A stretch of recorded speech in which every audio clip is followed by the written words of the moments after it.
be going to ережесі, қолданылуы және мысалдары. Жалпы be going to келешекке жоспарланған іс-әрекетті айтатын кезде қолданылады.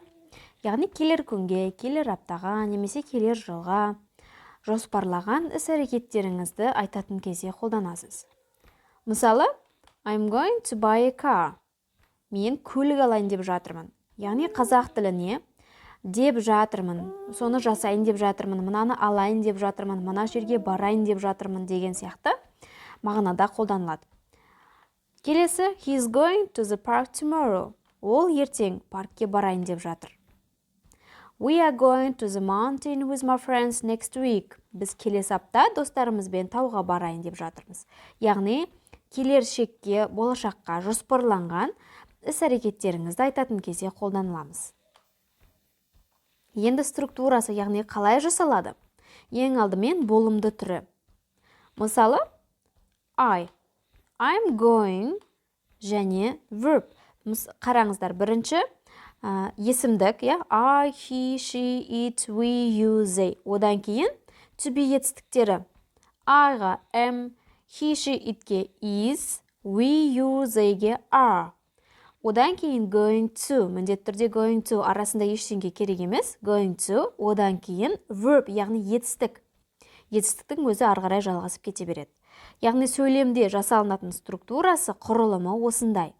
Бірінші есімдік, одан кейін verb to be, есімдікке қарай, одан кейін going to, одан кейін етістік. Келесі,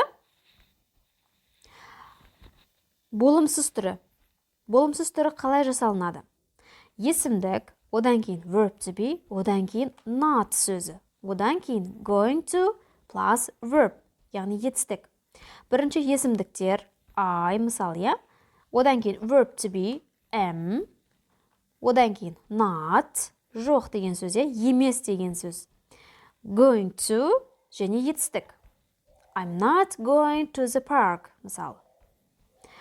Келесі, сұраулы түрі қалай жасалынады? Сұраулы түрінде verb to be есімдіктің алдына шығады.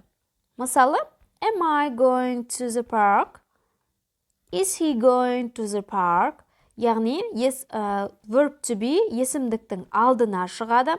Одан кейін going to келеді.